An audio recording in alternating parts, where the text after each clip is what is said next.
Hello, dreamers, and welcome to Dreaming Isle. I'm here to guide you into a calm and magical place tonight.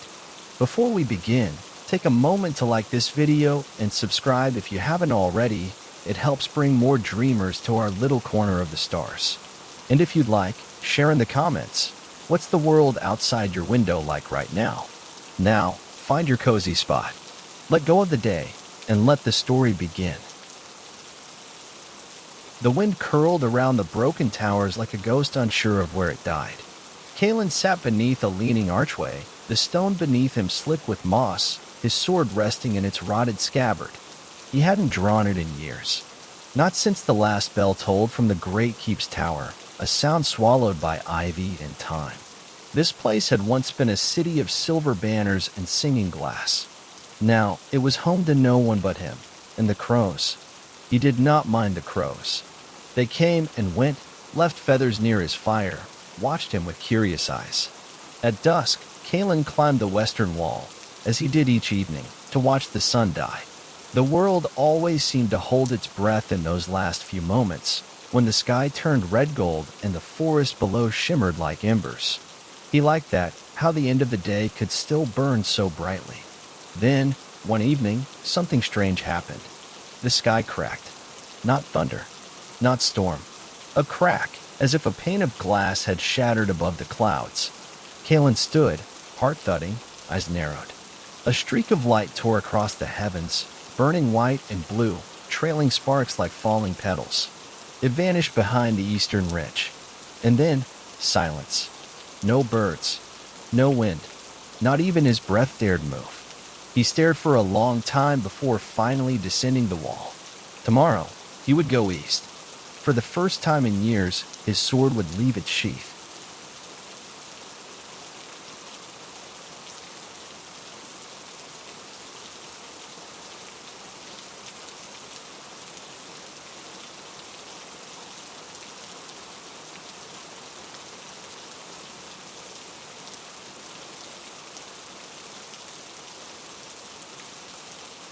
The morning came slow and colorless.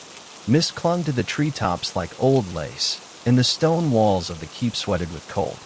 Kalen moved like a man half remembering how to live. His armor groaned as he strapped it on, stiff from disuse. The sword, once ceremonial and shining, now bore the rust of countless seasons. Still, it fit his hand. That was enough. He took the forest road east. No path truly remained, just the suggestion of one. A dip in the earth where once pilgrims had walked and caravans passed. Now it was overgrown with thorn vine and black ferns, the kind that whispered against your boots and left silver stains on your cloak. Hours passed, perhaps more. Time became a thing of birdsong and breath. But then he smelled it, smoke, sharp and strange. Not wood smoke, something older. Like incense burned too long. He slowed. The trees parted in a natural clearing, a circle of pines so tall they scraped the clouded sky. In the center, a crater, still steaming. Blackened earth spread like a wound. At its heart lay a shape, curled tight, gleaming faintly. A creature. It was no larger than a hound, its scales the color of dying embers, deep crimson veined with gold. Wings tucked in, tail coiled. A horned head lay resting on folded claws. Sleeping, or unconscious. Kalen approached slowly, armor creaking. He did not know why he came closer, only that he could not leave it. Then the creature stirred. A golden eye opened. It looked at him, not with fear or fury, but calm understanding. The dragon blinked once, and whispered, "You heard the sky break too." Kalen stood still, every part of him alert. The dragon, if it truly was one, watched him from the center of the crater, smoke curling softly from its nostrils. Its golden eye shimmered with intelligence far too old for something so small. He had heard stories of beasts like this, but none told of one so quiet or so calm. The wind stirred. Ash rose and fell like snow. "You speak," Kalen said, his voice rough from disuse. "How?" The creature stretched, wings unfurling just slightly, then folded them back in with a gentle rustle. Words are just magic in softer clothes. It replied, its voice thin and melodic, like bells in a dream. I learned long before the world forgot. Kalen crouched near the crater's edge. He did not approach further. Something deep within him warned that to touch a being fallen from the sky was to tempt the threads of fate. Are you hurt? He asked. I am emptied, said the dragon. Magic burns like breath. I fell too far, too fast. Its gaze moved to him again. You are hollow too. He didn't answer. Instead, he looked around the clearing. No footprints, no signs of beasts. Just him and the creature in the scarred earth. The pine trees leaned inward as though listening. I am called Kalen, he said. The dragon's head tilted. Kalen, it repeated, savoring the sound. You carry sorrow like armor, but it does not fit you well. He narrowed his eyes. And what's your name, star creature? The dragon blinked. A faint light pulsed in its chest. Ember, a child's name. It is enough. A silence settled between them, not heavy, curious. Then Ember spoke again, softer now. Something follows. I felt it when I fell. Old magic. Twisted. The forest changed as the sun bled from the sky. What was once silent became alert, branches shifting with no breeze, shadows stretching longer than they should. Kalen felt it in his bones. Something was watching. The kind of feeling he used to have before a sword was drawn. Not fear, exactly, something colder. A tension. A truth. Ember stirred beside him, breath slow but eyes open. The little dragon's wings twitched. It's near, it whispered. Kalen rose and stepped to the edge of the crater, hand on the hilt of his sword. What is it? He asked. A hunter, Ember said. Not of beasts, but of magic. My fall lit the dark. It smelled me. The first sound came like a breath over gravel. Then a low click, wooden, wrong. From the trees stepped a figure. It was tall, draped in robes that looked like they had once been human garments, now stiffened with moss and dirt. Its face was no face, just bark and bone. Hollow eye sockets filled with faint green flame. Fingers too long, hands crooked like roots torn from earth. It moved without walking, gliding over the forest floor.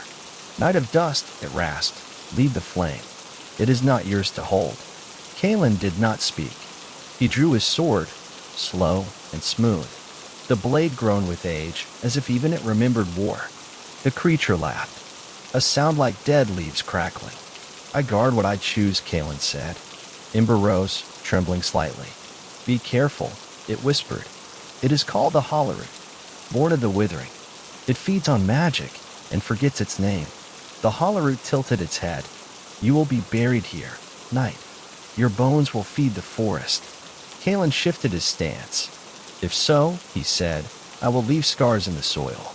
The air crackled. Steel met rot. Kalen's blade struck the Hollowroot's outstretched arm, carving through bark and sinew, but not cleanly. The creature hissed, a green mist spilling from the wound, sizzling as it touched the earth. It struck back with a twist of its clawed hand, and Kalen barely ducked in time. A jagged slash tore across his pauldron, sparks flying. He gritted his teeth. This thing moved like it had once been human, then forgot what it meant. Ember circled above the crater's edge, wings fluttering weakly. The dragon let out a warning cry, its throat glowing faintly. Behind, Kalen turned, lifting his sword just in time to block a second arm, one the creature had hidden beneath its robes, formed from writhing roots. The impact knocked him back. He stumbled, boots sliding in the ash. The Hollowroot advanced. I smell your sorrow, it rasped. So ripe, so easy. Kalen steadied himself, then choke on it. He drove forward with a sudden thrust, his sword plunging deep into the creature's chest. A flash of green light burst out, and the Hollowroot shrieked, flailing. Its robes ignited, not with fire, but with light blue sparks. Ember dove. With a cry that was part roar, part song, the dragon exhaled a small stream of fire. It wasn't much, but it struck the wound, and the creature screamed again. Its form began to unravel, roots snapping, bones cracking like dry branches. Then, silence. The Hollowroot collapsed into a heap of ash and moss, the fire hissing into smoke. Kalen stood breathing hard, sword blackened and arm trembling. Ember landed beside him, wobbling slightly. "You did not run," it said. "No. You fought for me." "I suppose I did." The dragon lowered its head. "Then you're mine now, Kaelin of the Hollow Keep." And he, too tired to argue, nodded. They buried the remains at dawn. Not for the Hollowroot's sake, but for the forest's. Ember insisted. "Unburned death seeps," the dragon said, circling the shallow grave with glowing eyes. "The land remembers what we leave behind." Kaelin said nothing. He carved a crude sigil into a nearby stone. 2 crossed branches, a circle between them. The mark of warding, a symbol he hadn't drawn in years. The air felt lighter once it was done. He sat back against a tree, breath slow, limbs sore. Ember rested nearby, curled like a cat, tail flicking through the leaves. Their silence was no longer hollow. It was a shared thing now, like a song hummed between verses. "You said you fell," Kaelin said at last. "From where?" Ember blinked. "From the Vale, a place between the sky and the deeper dark. Dragons are born from magic that dreams.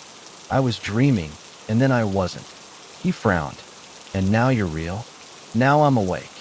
Kaelin mulled over the words. "And the thing that came for you, was it alone?" "No," Ember whispered. "It was the first to smell me. Others will come. Creatures shaped by famine and forgotten magic. They feed on what was lost. And I am very old magic." Kaelin looked toward the east, where the light began to break through the mist. The trees there stood straighter, greener. The land was remembering, too. "I should take you to the keep," he said. "It's falling apart, but it has walls. Fires. Old books." Ember tilted its head. "Books. You'll like them. Words in sleep clothes, remember?" The dragon huffed, pleased. Kaelin stood. His armor groaned. But the keep looked worse in daylight. Stone walls, once pale and proud, now slumped beneath crawling ivy and black moss. Arched windows had no glass, just gaping mouths that stared out across the overgrown courtyards. A single banner still clung to the southern tower, threadbare and faded, its sigil unrecognizable. Only the bones of memory held the place together. Kaelin led Ember through the outer gate, which groaned as it opened. The hinges wept rust, as if crying at being disturbed. "You lived here alone?" Ember asked, voice low. "For many years," Kaelin said. "After the others left, or fell." "Why stay?" He paused. "I made a promise. And promises are heavier than steel." They crossed the courtyard. Vines curled through cracked flagstones, and the old fountain in the center had filled with stagnant rainwater. Crows watched them from the gables, silent and still. Ember glanced at the tall tower in the west wing. "What's that?"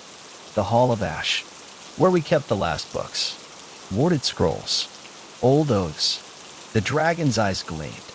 "Can we go there?" "Soon. First, food. You're fading." Ember didn't protest. Its wings drooped, and its steps had grown sluggish. Kaelin led it down a slanted corridor, where light filtered through holes in the ceiling.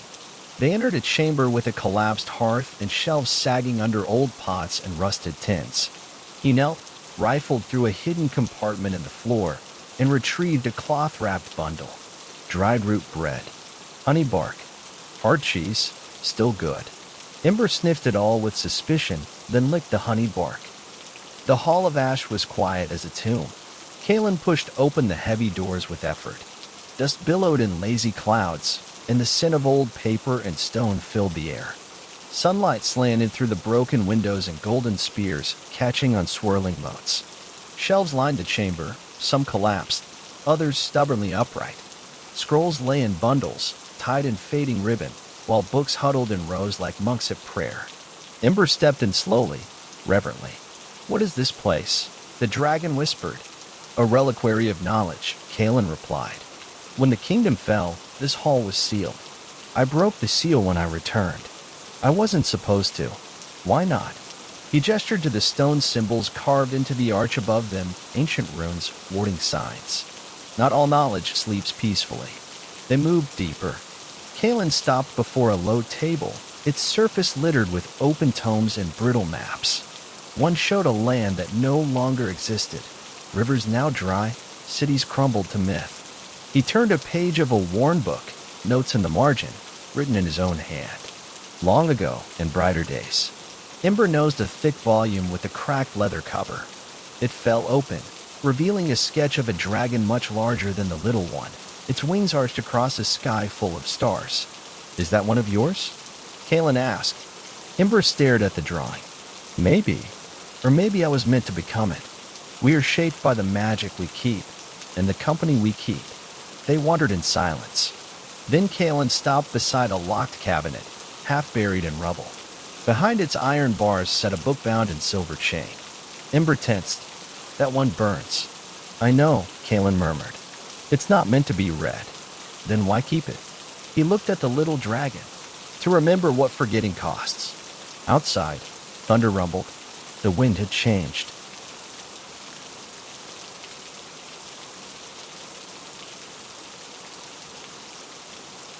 That night, the wind howled without rest. The skies above the keep darkened unnaturally, though no rain fell. Just wind twisting, rising, scraping across stone like claws. Kaelin stood atop the watchtower again, cloak snapping behind him, eyes scanning the forest line. Ember perched nearby, wings tucked tight, tail curled around the crumbled battlement.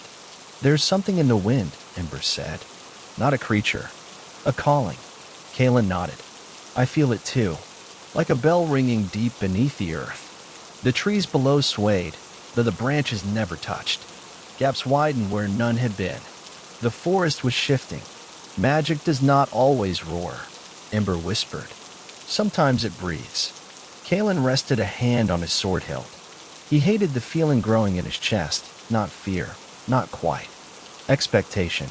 A sense that the world was moving towards something, and he was standing still. "I've heard this kind of silence before," he said. "Before a siege." Ember looked up at him. "Then the walls may not be enough." They descended to the keep's heart, what had once been a chapel, now hollowed and cold. Kaelin lit the old lanterns, and their flames cast flickering shadows against shattered statues. At the altar, he knelt. Not to pray, just to think. Ember rested on the stone beside him. "I was not made for war," the dragon said. Kaelin raised an eyebrow. "You breathed fire into a Hollerud's chest." "That was instinct," Ember murmured. "Magic reacting to fear." And this time, Ember looked into the dark. "There is no fear, only warning." Kaelin stood. "Then we'll prepare. If it speaks, I'll listen. If it knocks, I'll answer. And if it breaks the door?" He touched the pommel of his sword. "Then it meets steel." The crack beneath the altar spread with a dry, splintering sound, not loud, but final. Kaelin stumbled back as a single root, blackened and thick with sap, coiled upward from the broken stone. It twitched as though sniffing the air, then turned sharply toward him. He drew his knife without thinking. It was small, old, a gift from his mother before her voice had faded and her memories had slipped like fog from the valley. He'd never used it for more than skinning or carving. It wouldn't stop whatever this was. The root slithered over the altar and curled around the scorched pendant, pausing for a moment as if in recognition. Then, without sound, it dragged the pendant down into the crack and disappeared. Kaelin stepped forward too late. The altar pulsed once and collapsed inward, not broken, but devoured. The clearing dimmed. The trees didn't move. The sky hadn't changed. But the light had gone strange. A yellowish hue edged the shadows, like lantern flame held beneath old water. He realized it wasn't just light, it was presence. Velmer had taken root. Not fully, not yet, but it was growing. Through memory, through Saren. Kaelin clutched the whole pendant, the last intact seal. He didn't know if it could hold anything back. He didn't even know if it was meant to. But he knew this. If the last piece was taken, if the memory was lost, then there would be nothing left to stop Velmer from blooming through her. He looked north. The forest thickened there, older than maps, older than names. A place the villagers called the Hollow Deep, where the roots whispered and the wind never quite sounded right. If Velmer had a heart, it would be there. Kaelin turned, eyes burning with the weight of memory, and walked toward it. Every step felt remembered. Every root he stepped over seemed to watch.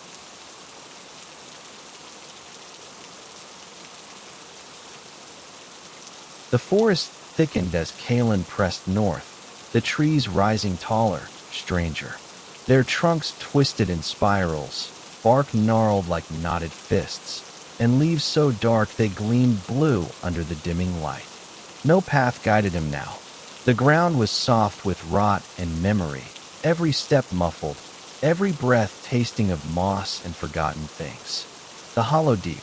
He'd heard the old tales, whispers in taverns, half-warnings muttered by old hunters after too much mead. A place where no fire would catch, where even birds dared not sing. A wound in the forest, too old to heal. He hadn't believed it then. Now, he wasn't sure he ever had a choice. The pendant in his hand pulsed faintly, the only warmth left in a world that had gone cold and breathless. It seemed to pull him forward, the silver etching glowing slightly with each step. At the base of a tree thicker than a house, Kalen paused. Carved into its roots were symbols, many of them matching the runes he'd seen in the circle. Others were older, deeper, etched so far into the wood they glistened black. At the tree's base, an opening yawned wide. Not a tunnel, a mouth. Vines hung like teeth, and a cold breath rolled from within, smelling of damp stone and long-decayed herbs. From somewhere far below, he heard a faint, rhythmic thump. A heartbeat. Not his. Not human. Kalen gripped the pendant tighter, slid it into the leather pouch at his side, and stepped through the roots. The hollow deep swallowed him whole. Instantly, all sound ceased. No leaves, no wind. Only the sound of his footsteps, and that deep, patient heartbeat waiting in the dark. The descent was slow, each step swallowed by earth. Kalen moved through a narrowing tunnel of roots and damp stone, the air pressing close, heavy with the scent of moss and rust. His boots found purchase on half-carved stairs, their edges worn smooth by time, or perhaps by retreat. He lit no torch. Fire didn't belong here. Instead, the pendant glowed faintly from the pouch at his side, casting a pale, green-silver sheen that lit the path just enough to walk. Walls of stone, etched with the same looping runes as before, began to appear around him. They pulsed when he passed, once in recognition. The heartbeat grew louder, steadier, and layered now, joined by faint whispers that weren't quite voices. Thoughts, regrets, fragments of vows spoken and broken alike. The stone drank them in, murmuring their echoes with every step he took deeper. The tunnel opened at last into a wide chamber. Kalen froze.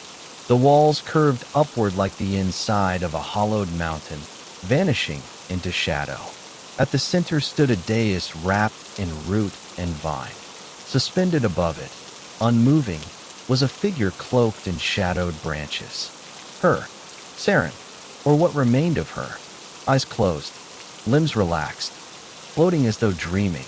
Vines fed into her back and chest like veins, pulsing with slow, sap-colored light.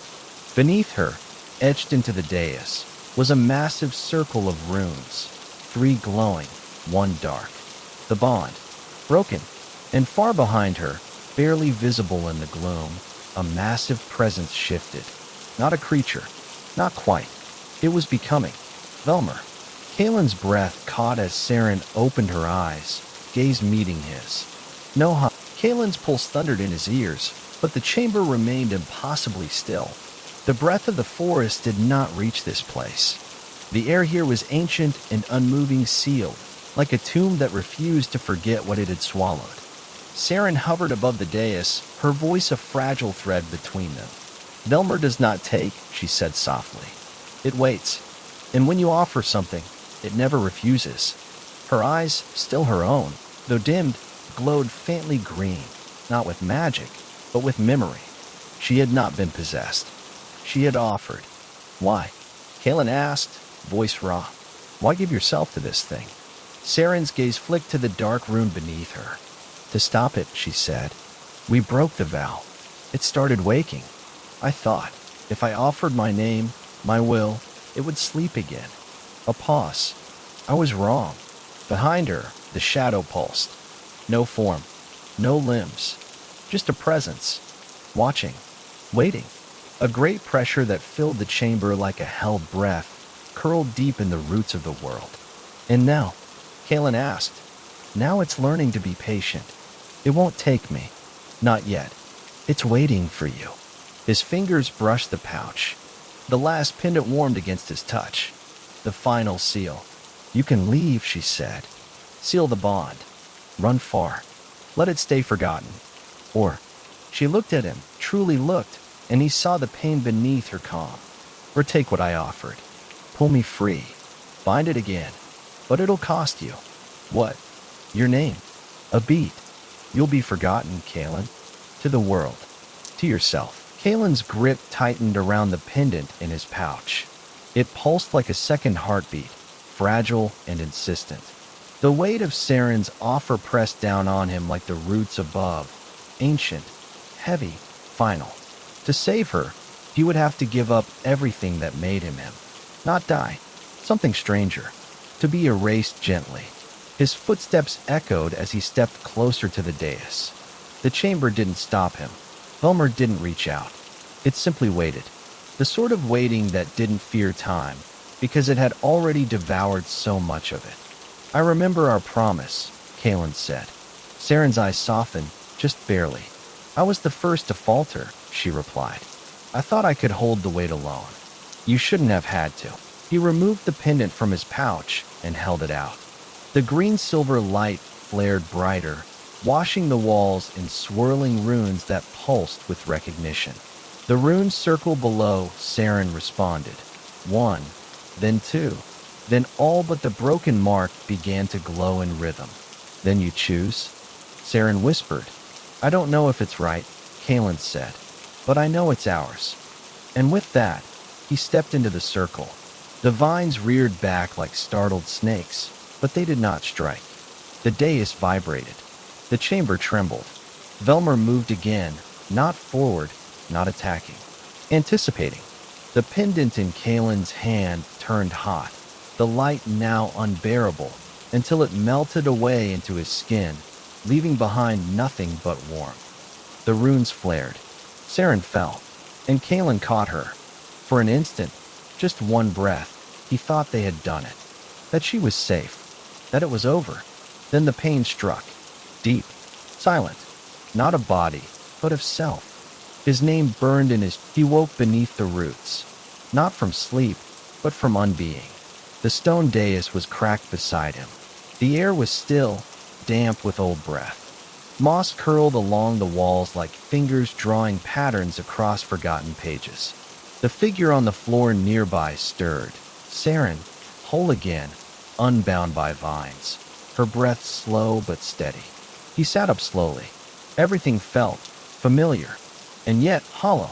His name, gone. Not just lost. Unwritten. He searched his mind for it, as one might search for a missing key, convinced it must be where he left it. But the space where it belonged was smooth, clean, untouched. He remembered how to move, how to speak, even how to grieve, but not who he was. Saren opened her eyes. Do you know me? She asked, her voice fragile. He hesitated. I think so. I remember everything, she whispered. Your name, it burned like a star when it left you.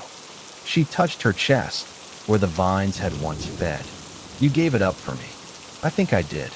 You were always the one who carried things too far, she said, smiling sadly. Even yourself. He stood unsteadily, his body familiar, his soul untethered. What happens now? He asked. Saren rose beside him, her eyes brighter than they had been in ages. Now, Velmer sleeps again, bound in the hollow by your forgetting, but not forever. He looked toward the tunnel where roots parted gently to let in light. Then we go back. If you want, she said. The forest will remember you, even if no one else can. He turned to her, then glanced down at his hand. A faint green light shimmered in his palm. Not a name, but a beginning. They walked side by side through the winding roots, leaving the chamber behind. No bells rang now, no whispers tugged at the man's ears. And yet, the hollow deep didn't feel empty. It felt quiet, like a book carefully closed after the last word is spoken. The forest above was not as he had left it. The light had changed. Not brighter, not darker, clearer. The shadows no longer pressed down but stretched gently beside them, as if no longer trying to hide what had always been there. Saren moved with ease now, her steps sure, her shoulders lighter. There were streaks of silver in her braid he hadn't remembered, and when she smiled at him, it was full of both sorrow and peace. "You won't remember this tomorrow," she said softly, as they reached the glade where the arch once stood. "I already feel it slipping," he murmured, touching his temple. Saren knelt and pressed a hand to the earth. The moss parted, revealing 3 stones beneath, smooth, worn, and each carved with a rune. She pointed to the first. "Your name lived here." To the second, "Mine, kept safe." And the third, "Varen's, lost, but not forgotten." She looked up at him. "You may lose your name, but the forest won't. It holds memory differently." He reached for the stone that bore his mark. As his fingers brushed it, something flickered, an image of a boy laughing beneath moonlight, hands stained with ash, a voice swearing a promise never to leave. He didn't know who it was, but he knew the feeling. That was enough. Saren took his hand. The glade shimmered, as if the forest... They passed beneath the arch, its runes now dull and silent. The forest let them go without resistance. No shifting paths, no unseen hands steering their steps, only the sound of leaves brushing against one another, like whispers exchanging secrets they no longer needed to keep. The man glanced back once. The glade lay quiet behind him. No shadow stirred. No vine reached. Yet something in the air hummed, like the last ring of a bell after it's been struck. An echo, not of sound, of presence. Saren led the way. Her feet knew the forest, even as the man's memory thinned like fog at midday. He tried to recall why they had entered the woods, what weight had pressed against his chest just days ago. Nothing came, but oddly, he didn't panic. He still knew the smell of pine, the shift in light before dusk, the feel of bark beneath his fingers. He still remembered how to walk, to think, to feel. What he'd lost was only a shape in the mirror, the label, the word, the anchor. And yet, he was not adrift. They crossed a stream, and he knelt instinctively, cupping the cold water in his hands. His reflection rippled there, eyes dark and wide, a small scar at his brow, a face familiar but unclaimed. "I don't recognize myself," he said. Saren crouched beside him. "You're still you," she whispered, "but no longer only you. You're part of something older now. The forest remembers you, not by name, but by deed." He watched the water for a moment longer, then let it slip through his fingers. No fear, no regret, only the faintest ache, like the last note of a song he could no longer hum, but still felt in his chest. The echo of who he had been, and the beginning of who he would become. They emerged from the forest at dusk, not the false dusk of the vale where twilight lingered unnaturally, but the true, gentle dimming of day. Light filtered across the meadow in soft oranges and golds, casting long shadows behind them as if marking their return. Ahead lay the village, small, quiet, with crooked roofs and windows aglow. A place where names still mattered, where stories were still told with ink and voice, not with bark and root. The man hesitated at the tree line. Saren turned to him, her expression unreadable. "You don't have to go back," she said. "Not if it doesn't feel right." He looked out over the fields, past the chimneys and fences, the laughter drifting faintly on the wind. "Will they know me?" Saren's voice was kind. No, the word didn't sting the way he expected. He nodded slowly, accepting it like rain. "Then what am I now?" She smiled. "You're the one who answered the call. That's enough." From the folds of her cloak, she withdrew something small, a lantern. Its glass was old, its frame bound in silver wire. It flickered faintly, not fire, but green-blue light, like the glow of forest moss beneath moonlight. "This was yours," she said. "Before." He took it, cradling it in both hands.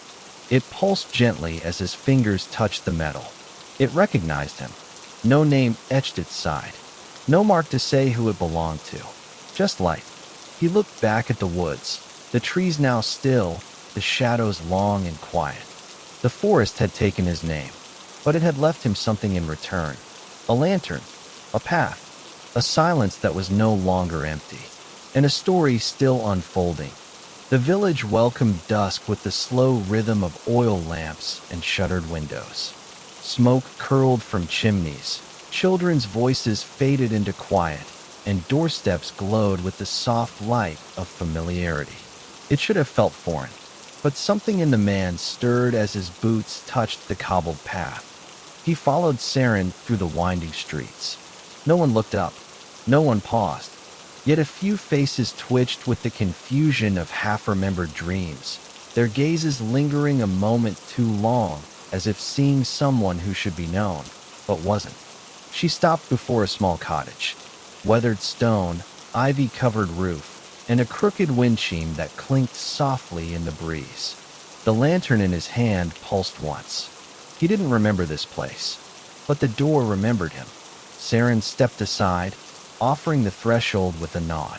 Inside, the cottage was tidy, lived in, and warm. A fire crackled in the hearth. On the mantel sat carved figures, wooden animals, a trio of birds, a deer with antlers made from twisted wire. His hand hovered over them, not touching, just listening. He turned to her. "Was this yours?" she said. "Once. Before the vow. Before Velmer." There was no grief in her voice. No weight. Just truth, gently spoken. He sat in the worn armchair by the fire. It fit him perfectly, like a coat long lost and newly found. The lantern on the table beside it pulsed in harmony with the one he carried. "You don't need a name here," Saren said. "You just need time. Will it return?" She shook her head. Not like before. That night, the man slept. Not deeply, not peacefully, but truly, the kind of sleep that folds into itself, where time loosens and memory becomes fluid. The kind of sleep where doors open that daylight keeps shut.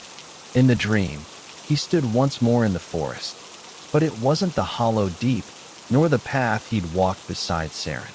It was something older, quieter. Trees rose like cathedral columns. Light shimmered from no visible source, as if the leaves themselves glowed from within. He walked without direction, without fear. Something rustled ahead, and he followed. There, beneath an ancient tree split by lightning and healed by time, sat a boy. Dark hair, bare feet, a wooden pendant hanging from his neck, smooth, unmarked, but familiar. The boy looked up. "You forgot," he said simply. The man nodded. "I had to." The boy smiled, not sad, not joyful, just knowing. "It's okay. I'm still here." The man knelt. "Who were you?" "You," said the boy. "The part you gave up." He held out the pendant. But not all things stay lost. The man hesitated, then took it. The moment he did, the forest breathed in. And the fire, not flame, but the memory of fire, of warmth, of purpose, bloomed behind his ribs. Not a name, a knowing. He would never recall what the world once called him, but he would remember how he made others feel. The weight of choices, the shape of promises. And when he woke, the pendant lay on the table beside him. Real, wooden, and blank, waiting not for a name, but a new story. His own. Morning brought pale gold light through the cottage windows, dappling the floor in soft warmth. The man stirred slowly, the dream still fresh in his mind, not faded like most dreams, but clear, as if he had walked those woods only moments ago. He sat up, the wooden pendant resting on the table beside him. Still blank, still warm. He didn't remember where it had come from, but he felt no need to question it. The house creaked gently around him, floorboards shifting. The windshield tinkled lazily. In the kitchen, a small kettle hissed, though he didn't remember starting it. Everything moved as if the house itself remembered how he lived, even if he did not. On the wall near the hearth, a piece of parchment caught his eye.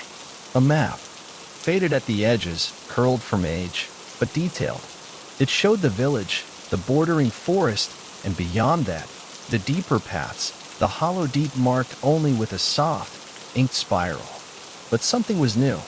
Thin green lines pulsed faintly across the parchment, glowing like veins of moss beneath moonlight. They branched from the spiral outward, weaving paths that hadn't been there the day before.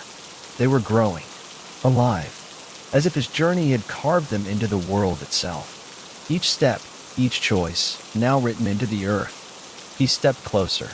One branch glowed brighter than the rest, curving eastward, toward a place labeled only with a single root. He couldn't read it, but his hand reached for it without hesitation. Something called, not as before, not a summoning, but an invitation. Outside, the wind shifted. The forest had fallen silent again, not warning, waiting. And in his chest, the ember of himself flickered once more. The path led him beyond the village's edge, past wildflower fields and old stone markers forgotten by most.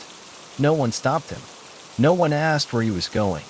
To them, he was a passerby, a quiet man with no past and gentle eyes. But the forest knew better. He followed the pulse of the map, its memory still imprinted behind his eyes. Eastward, toward that single glowing root. As he walked, the wooden pendant around his neck warmed against his chest, not burning, not guiding, but acknowledging. The trees here were younger than the hollow deep, their trunks straight and pale, their leaves trembling at the edge of every breeze. Yet even here, something watched. Not Belmer. Something older, gentler, a presence in the soil rather than above it. Near midday, he found a stone circle. 6 monoliths, each carved with faded runes, stood like fingers reaching from the ground. Moss curled along their bases. In the center lay a stone basin filled with still water that reflected nothing, not the sky, not the trees, not even his face. He stepped closer. The water stirred.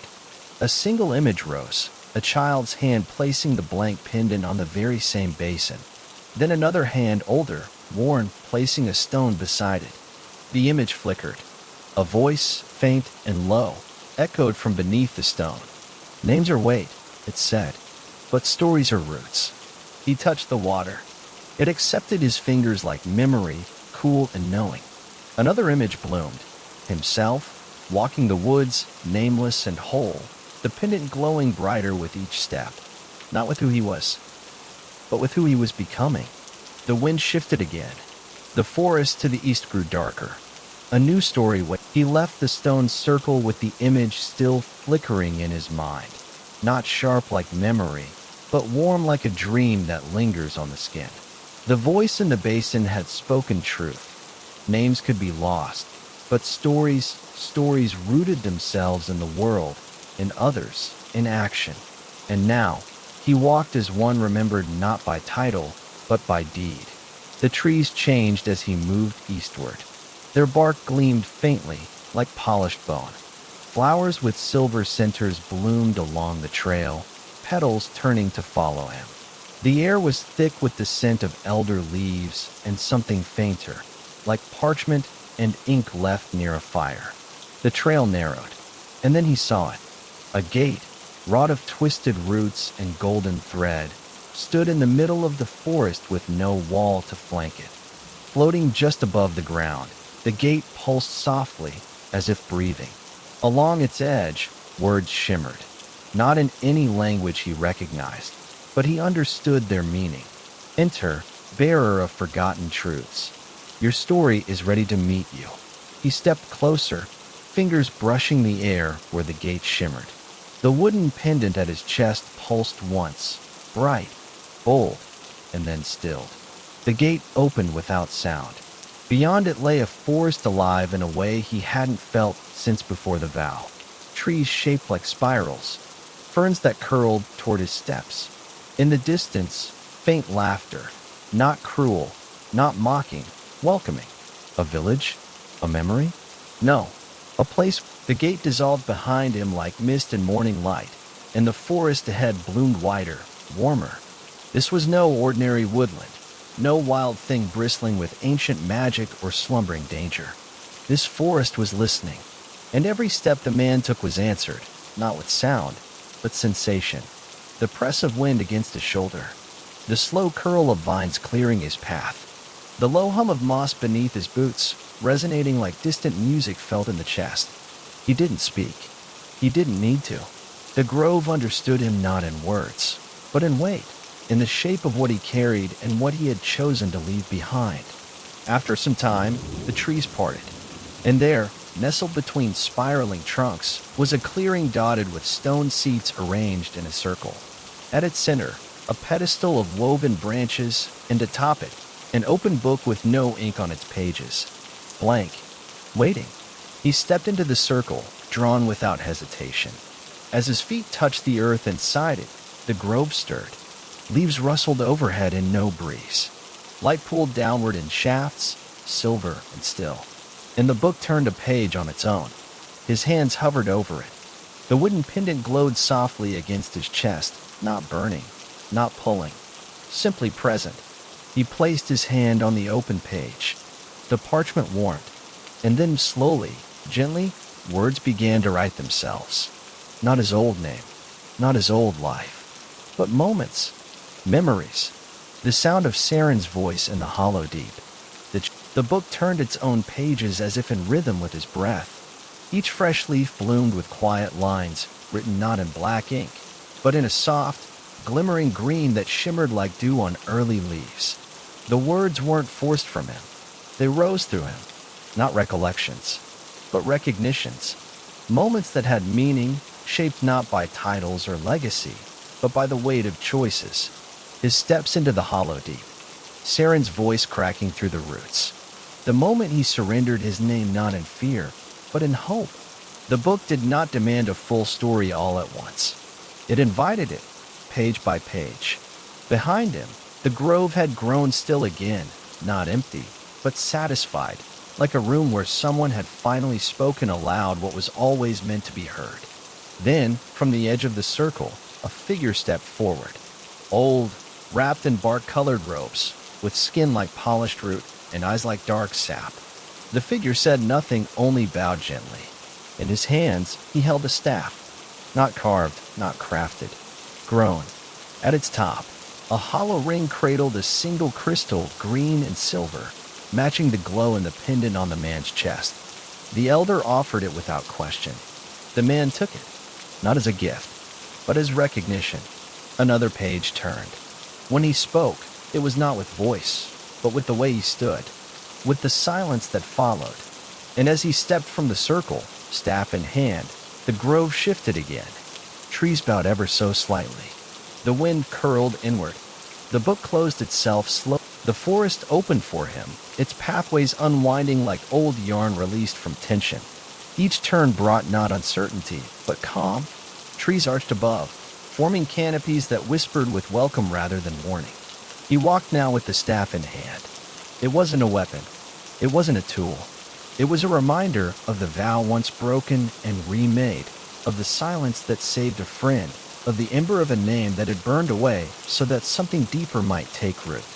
The pendant at his chest rested cool and quiet, not glowing now, just present.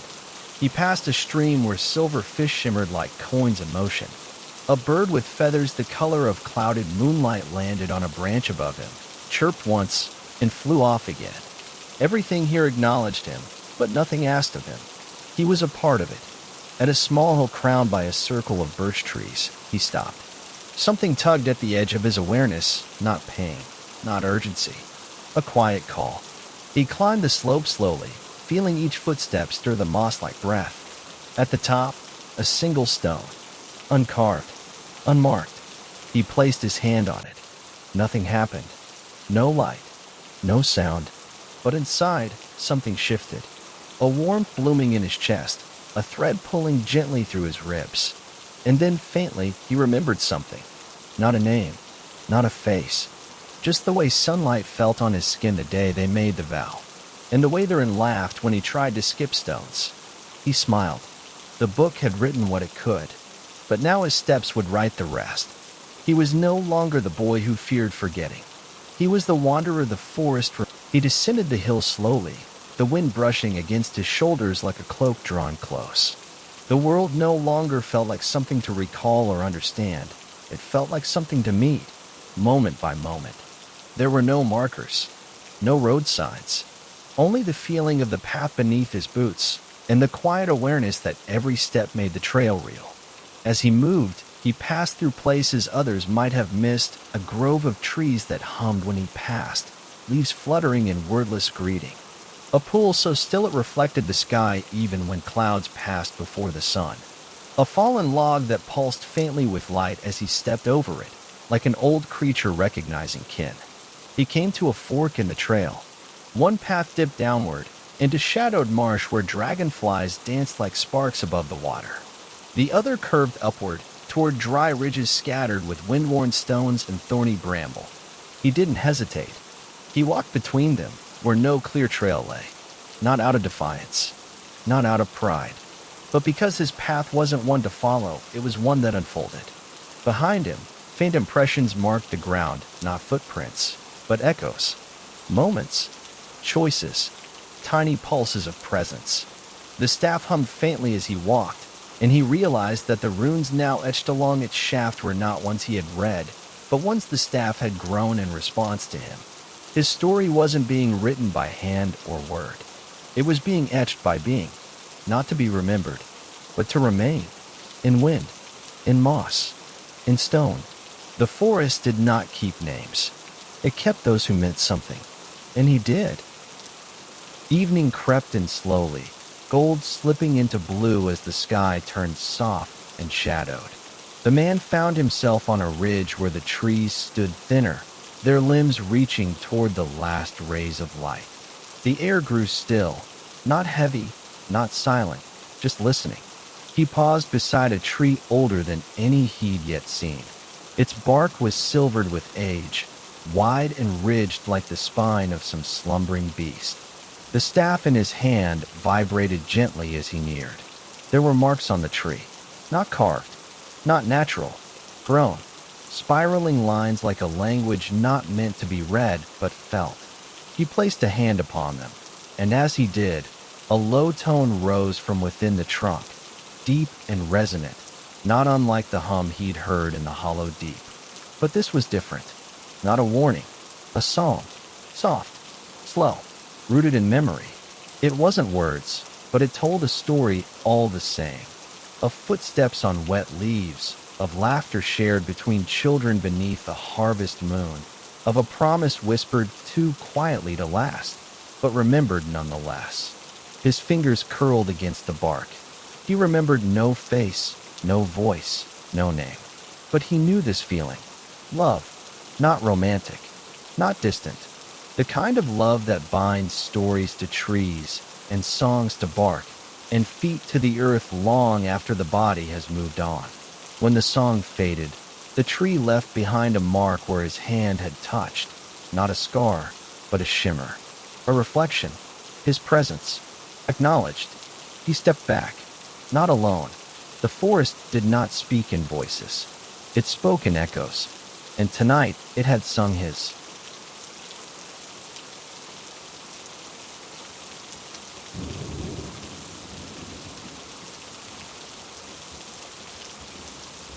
Night fell gently, like a blanket laid over the world.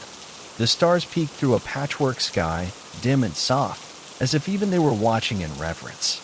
The man walked with the staff tapping lightly against the ground, a quiet rhythm to match his steady breath. Ahead, the trail curved toward a chasm, deep, silent, filled with mist that shimmered silver in the starlight. There was no railing, no carved edge, only a stretch of worn stone where the land had cracked open like a long-forgotten secret. And over it floated a bridge, not of rope or wood or stone, but of lanterns. They hung in the air in perfect stillness, hundreds of them, suspended without visible thread, each glowing a different hue: pale green, amber, blue, soft violet. The colors pulsed slowly, in rhythm, like heartbeats spread across the air. He stepped to the edge. The pendant on his chest warmed once more. The first lantern brightened. A soft note chimed, delicate and warm. He placed one foot forward. The lantern beneath it held him, solid, trusting. Another step, another chime, and slowly, step by step, he crossed. Each lantern pulsed as he passed, their light joining briefly with the glow of his pendant, then dimming back to their soft rhythm. He realized, halfway across, that each light responded not to weight, but to memory, not his own. The forest's, each lantern a moment remembered, a kindness, a vow, a sacrifice. He was walking not on a bridge of fireflies or stars. Beyond the bridge, the forest grew quiet in a new way. Not the hush of fear, but the hush of arrival. The trees here were spread wide, tall and pale like the ribs of some vast, slumbering creature. Between their trunks, the ground was soft with moss that glowed faintly underfoot. No path marked the way, but his steps knew where to go. The pendant around his neck no longer glowed. It simply pulsed with a steady warmth, like a stone warmed by the sun. Soon, the trees opened into a perfect ring, a circle etched into the earth itself. Not man-made, not planted, something older, a memory grown into shape. Around the edge stood 12 standing stones, each inscribed with a single symbol. No two were the same. At the center, a pool of still water mirrored the night sky perfectly, yet the stars it reflected didn't match those overhead. They were his stars, the ones that watched over the story he had lived. As he stepped into the circle, the 12 stones pulsed one by one, in turn, like voices acknowledging his presence. No words, no test, just welcome. In the still water, an image began to form, not of his face, but of all the moments that had shaped him. Saren's hand reaching for his in the hollow deep. The altar before it collapsed. The house that remembered. The tree that sang. The bridge of lanterns behind him. And then, the face of a boy, younger, laughing, innocent. His beginning. Not a name. A feeling. A truth. He stood slowly, the circle calm around him.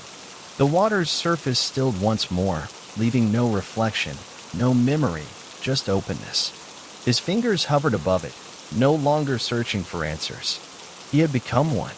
At the edge of the ring, nestled between two ancient stones, sat a small flame. Not burning, not consuming, just existing like a heartbeat without a body. Pale gold, flickering gently, it cast no shadow and gave no heat. Yet it drew him. He approached and knelt before it. Within the flame, a shape formed, a seed. Small, simple, wrapped in light that seemed older than the stars. He did not question what it was. He simply knew, in the way trees know when to lean toward the sun, that it was his. Not a gift, not a reward, but a continuation. A piece of himself distilled not from memory, but from meaning. He reached out. The flame leaned toward him, welcoming, and the seed floated gently into his palm. The moment it touched his skin, the pendant at his chest dimmed completely, not fading, but transferring. What once was worn as a symbol was now held as a truth. The staff pulsed once in his other hand. The 12 stones brightened, and in the wind, another voice, or perhaps the same one, circling back, whispered, "You are no longer the story forgotten. You are the one who plants new ones."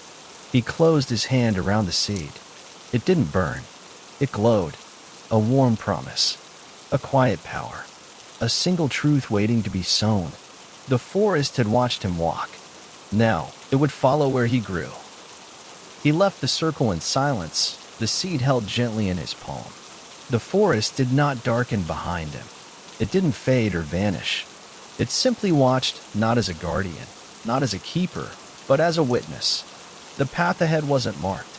It unfolded. With every step he took, the earth seemed to breathe beneath his feet. Trees leaned closer, not looming but listening. Ferns unfurled at his passing, their leaves brushing his boots like a whispered welcome. Light trickled down through the canopy like memory returning, slow and golden. He came to a clearing he did not recognize, yet he knew it. A patch of earth bare of trees, rich with moss and soft soil. At its center stood a single stone bench, smoothed by time, facing a patch of earth that looked, waiting, a cradle in the wild. He sat, and for the first time, he felt still, not restless, not uncertain, simply present. He opened his hand. The seed glowed faintly, not bright, not proud, just steady.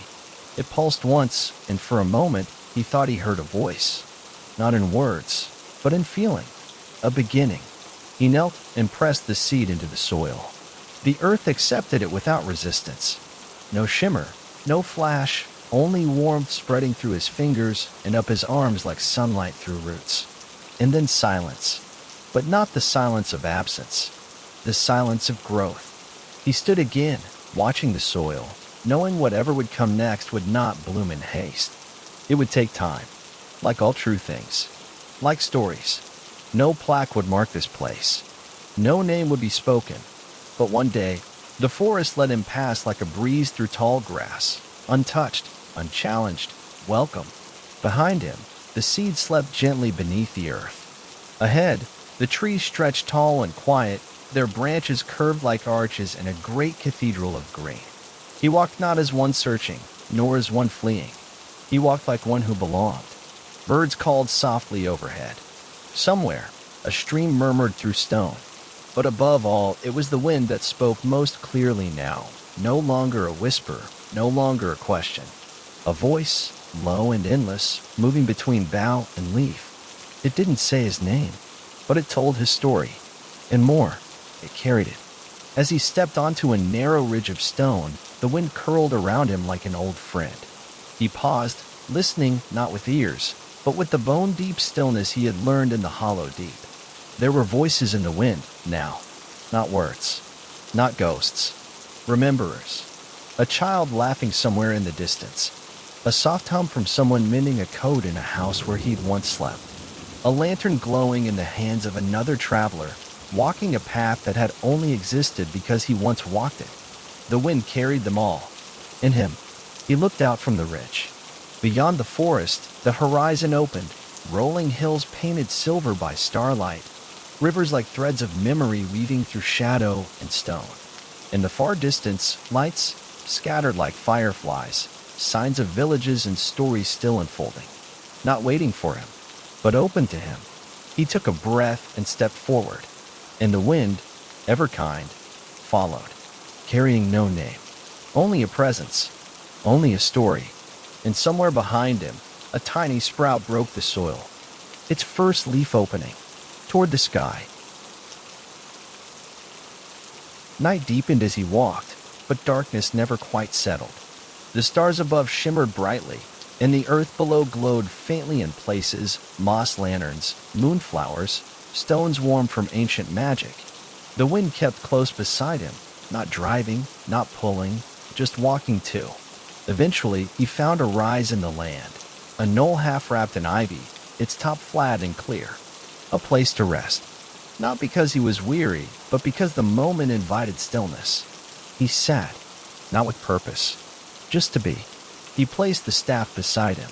The pendant around his neck no longer pulsed, no longer needed to. It had become part of him now, as natural as his breath, as quiet as the space between footsteps. The wind coiled gently around the rise. And then something changed. A flicker of warmth in the air. The smell of smoke, not sharp or heavy, but soft, like pine wood caught in memory. A glow bloomed before him. A fire, rising from nothing, its flames low and golden, casting no harsh shadows. A hearth, not lit by flint, but by welcome. The kind of fire that burns not to cook, not to drive off beasts, but to gather near. A center for stories, a quiet anchor for wandering souls. And through the firelight, faint shapes appeared, not ghosts, impressions. A woman with silver hair, her face serene. A boy skipping stones across starlit water. A friend whose eyes had once held sorrow, now at peace. None of them spoke. They didn't need to. They had been part of his story, and now they sat beside it, present in the glow. He placed his hands near the flame. The warmth wasn't heat. It was remembrance of choices made without. Morning did not come in a blaze of light, but in the gentler hush before birdsong, the forest holding its breath in silver stillness. The fire before him had gone out sometime in the night, but its warmth lingered, not in ash, but in air. He stirred slowly, rising from where he'd sat, bones loose and thoughts steady. The impressions from the night before were gone. No shapes in the smoke, no whispers in the wind. Only memory remained. And then, a presence. He felt it before he heard it. A subtle pressure behind him, like a shadow remembering how to move. He turned. A figure stood at the edge of the rise, dressed in dark moss and pale bark. Their face was hooded, their hands folded before them.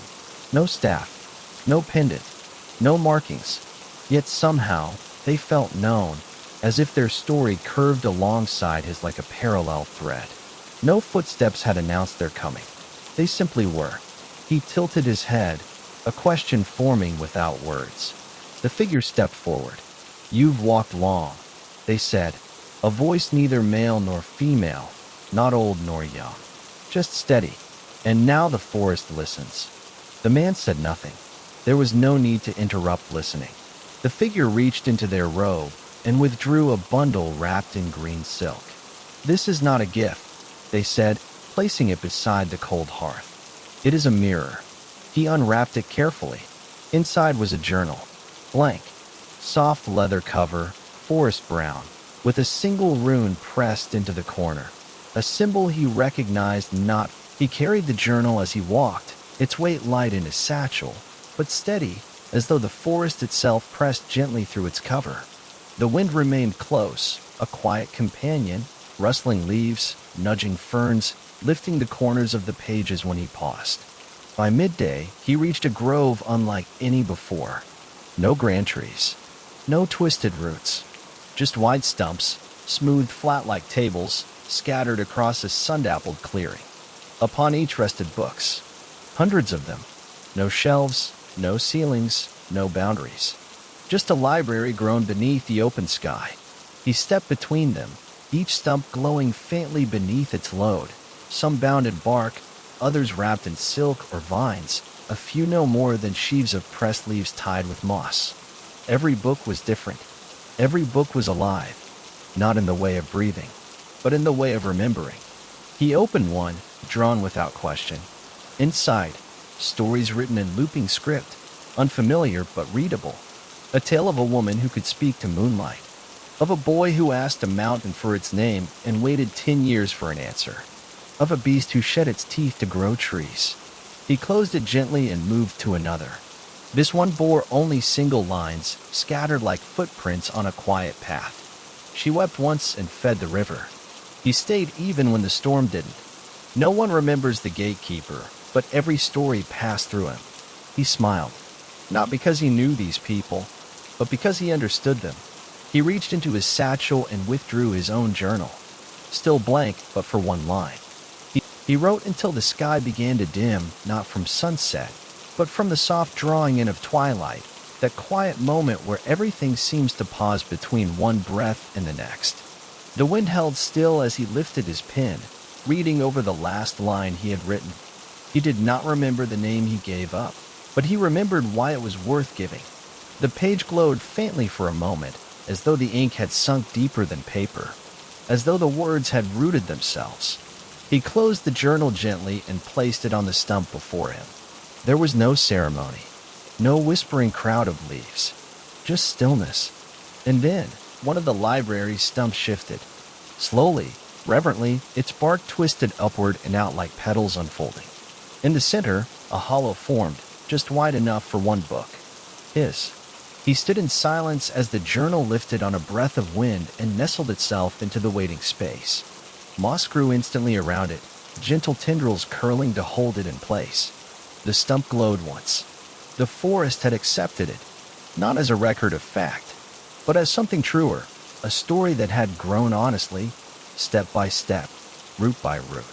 He stepped back, and as he did, the wind moved once more, not playfully, not sharply, but with direction, calling. Beyond the library, a path revealed itself, narrow, lined with soft lantern moss and small white blossoms. Not demanding, simply waiting. He took up his staff, the pendant quiet at his chest. He no longer wondered what lay ahead. He no longer needed a destination. The path ahead wound gently between low hills, where the trees stood farther apart and the sky stretched wide, painted in shades of soft indigo and rose. Stars blinked lazily overhead, early risers in the deepening dusk. As he walked, the wind returned, no longer a whisper or echo, but a melody. Low, slow, and familiar. Like a tune hummed in childhood and remembered by the bones before the mind. It wasn't a song of words. It was the song of being. And something curious began to happen. As he walked, the path began to respond. Where his boots touched moss, it grew richer, lusher. Stones tilted to meet his steps, forming a rhythm beneath him. Blossoms turned their heads as he passed, petals humming softly in harmony with the wind's tune. He realized, with a quiet warmth, that the song was no longer just the forest's. It was his, too. Not composed, not recited, but felt, shaped by every choice, every silence, every rooted truth he had carried without a name. He paused beside a narrow brook that bubbled with laughter, its waters weaving through wildflowers. Kneeling, he touched the surface. His reflection shimmered there, no longer blank or distant, but whole. He saw the curve of a smile earned through stillness, the steadiness of eyes that had once been lost. He saw not who he had been, but who he had become. A man without a name, but with a voice. And now, the forest was listening to him, not as a stranger, not as a visitor, but as a thread in its own song. The wind circled him once, lifting leaves and petals into the air like quiet applause, and then swept forward, inviting. He stood again, and followed. With each step, the path hummed, and the world, for once, sang back. As night settled fully over the land, the forest canopy above became a tapestry of stars and shifting shadows. But here, on the winding path that knew his steps, there was no darkness. The ground itself glowed faintly beneath his feet, not in harsh brightness, but in soft pulses, a rhythm of light that beat like a second heart. Gold, green, blue, and silver flickered under roots and stones, woven into the very soil. Not magic exactly. Memory. Moments.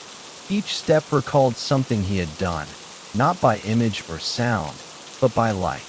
Here, a green pulse, steady and slow, when he'd sat in silence beside the hearth and chosen not to speak, only to listen. There, a blue flicker. The moment he touched the ancient tree that sang in silence, and knew it remembered him. And farther still, a rich golden shimmer, when he had placed his journal into the grove, giving the forest a part of himself. The light was not showing him what he had done. It was echoing it, carrying it forward. He came to a place where the roots of an enormous tree arched into a wide cradle of earth. Lantern moss grew in perfect rings. In the center, a pool of still water reflected not the sky, but the path behind him. He stepped to its edge. In the water, he saw flickers of himself, not just as he was now, but as he had been through the journey. Uncertain, silent, afraid, brave. The forest stretched wide and endless before him, but he no longer measured it in distance. Every breath of wind, every flicker of lantern moss beneath his boots, every sway of branch overhead was part of the same quiet truth. He was no longer journeying through the forest. He was part of it. As dawn neared, the sky behind the trees lightened, not in gold or flame, but in twilight's softest hue, a violet gray that made stars shimmer more clearly. It was always twilight here, not because the sun had forgotten to rise, but because this place was held in a moment between memory and growth, between name and being. He reached a clearing. Grasses bowed in the hush, and a great stone rose in the center, flat and wide, carved not by hand but by time. In its surface, thousands of tiny grooves and etchings glimmered faintly. He stepped closer and saw what they were. Stories. not full accounts, not paragraphs, single lines, fragments, truths. She waited, even after the storm passed.